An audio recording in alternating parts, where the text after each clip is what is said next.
Haleluya, shalom aleihim. Berjumpa lagi dengan saya pada perenungan hari ini, tanggal 16 November 2022.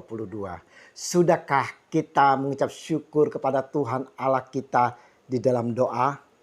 Dan sudahkah kita saling menyapa dan memberi senyuman kepada saudara-saudara kita?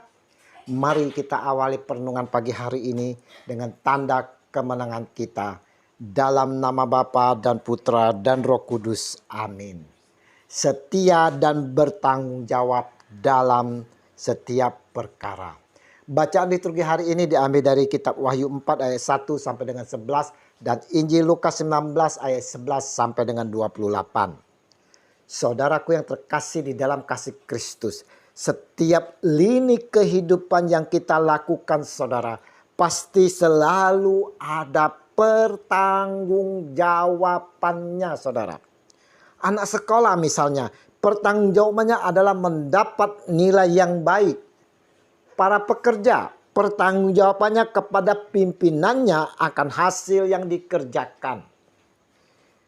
Dalam Injil hari ini, Sang Junjungan kita Yesus Kristus menyampaikan akan pertanggungjawaban dengan suatu perumpamaan tentang uang mina.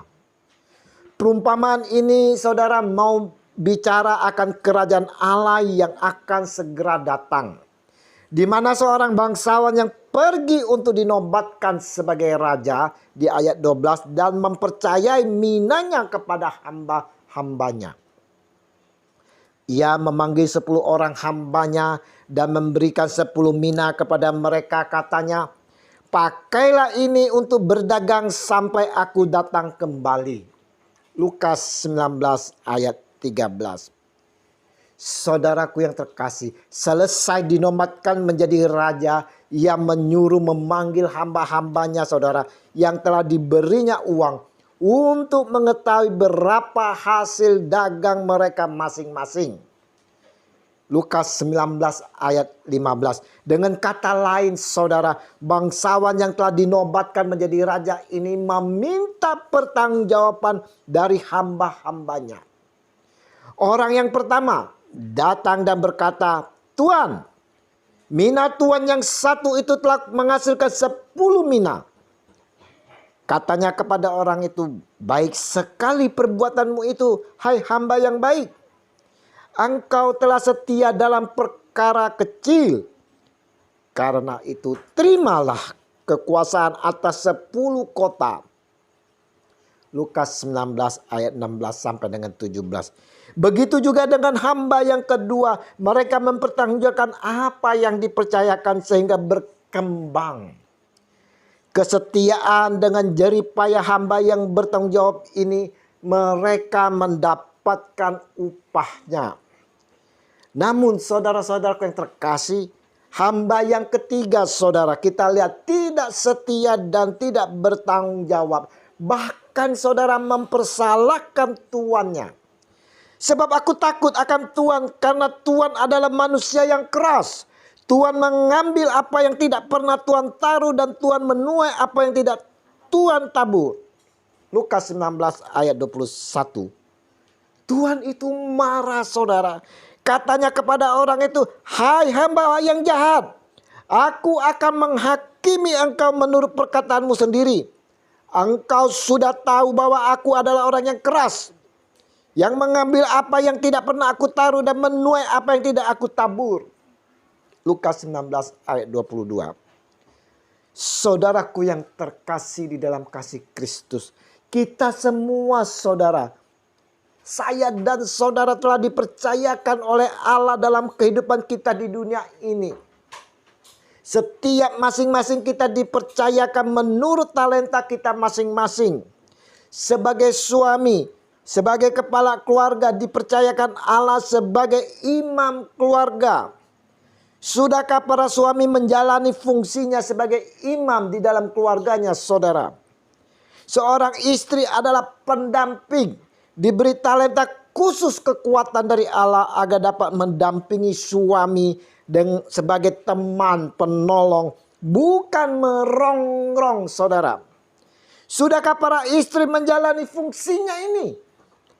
Begitu juga dengan seorang anak. seorang karyawan, asisten rumah tangga, apakah sudah menjalani fungsinya, tugasnya masing-masing dengan bertanggung jawab? Sebagai karyawan, apakah seorang karyawan bersikap setia terhadap pekerjaannya? Bagaimana hasil pekerjaannya? Bagaimana kesetiaannya terhadap pimpinannya? Semuanya pasti akan diminta pertanggungjawaban oleh perusahaan di mana karyawan ini bekerja. Sebagai pelayan gereja, saudara, apakah kita setia dalam pelayanan kita? Atau kita memiliki motivasi-motivasi demi kepentingan pribadi kita? Sebagai pemimpin jemaat, apakah kita menjalani sebagai pemimpin sesuai kehendak Allah? Menghantarkan jemaat kepada Allah? Atau mungkin hanya untuk memenuhi hawa nafsu kedagingan sendiri? Begitu juga saudaraku, dalam kehidupan kita, kita memiliki tanggung jawab terhadap Allah yang memiliki kehidupan ini, saudara. Dan dari kita akan diminta pertanggungjawaban selama kita hidup di dunia ini sesuai dengan apa yang telah dipercayakan kepada kita. Dari setiap kita yang menunjukkan kesetiaannya dan bertanggung jawab, maka dia akan lebih banyak diberi kepercayaan. Orang yang bisa diberi kepercayaan kecil dan dapat menyelesaikannya, maka akan diberi kepercayaan yang lebih besar. Semakin dia dapat dipercaya, semakin banyak diberi kepercayaan. Jadi, jangan iri dengan teman sekantor yang junior, saudara, tiba-tiba mendapat promosi jabatan sebagai manajer. Karena sebagai sales dia dapat setia dan bertanggung jawab. Naik menjadi supervisor, lalu manajer. Inilah upah dari kesetiaan dan tanggung jawab yang dapat dijalankan dengan baik.